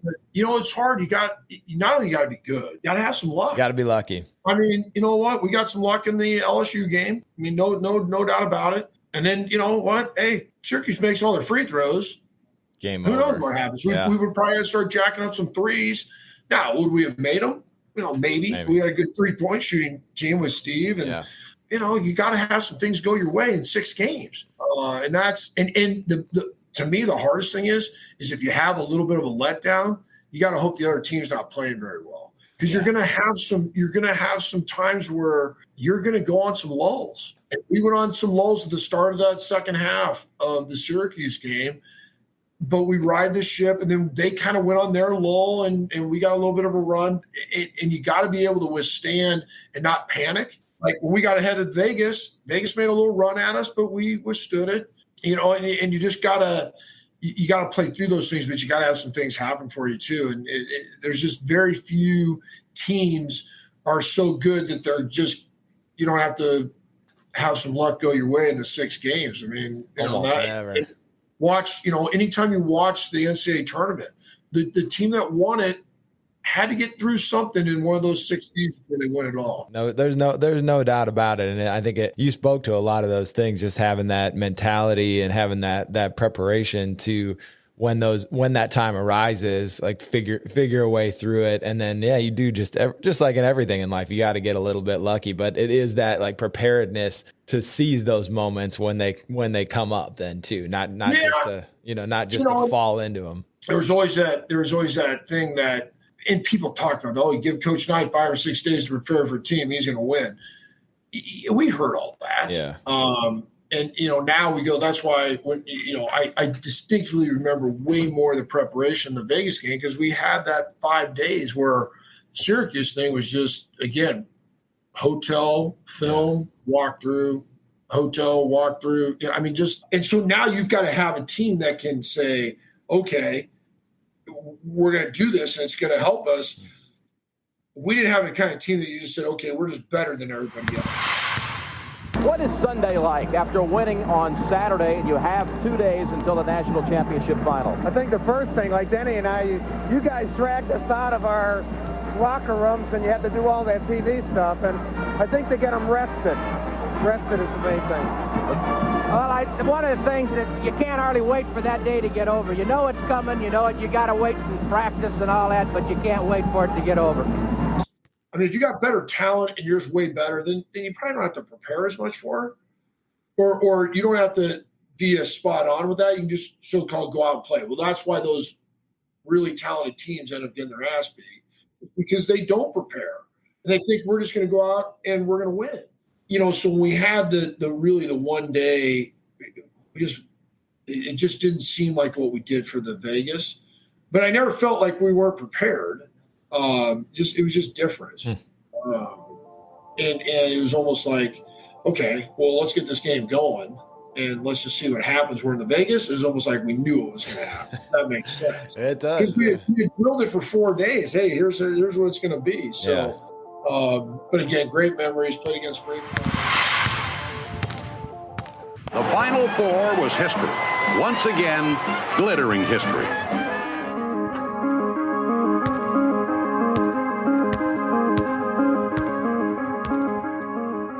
Thank you for joining us for this look back at the 1987 National Championship game. Iconic Seasons 1987 is a Principal podcast production. I'm your host and executive producer, Aaron Meyer. Robert Wire is my contributor. A special thanks to Joe Hillman for reliving his journey. If you enjoy this series, head over to Apple Podcasts, Spotify, YouTube, or wherever you get your podcasts. Follow the show and make sure to leave us a rating and review. It really helps us and helps others discover the show. If you want to get in touch with any questions or comments about the show, send us an email. Our email address is hardwoodhistory@gmail.com. You can also find us on YouTube at Iconic Seasons. Thanks again for listening. We'll be back soon with the final episode of Iconic Seasons 1987.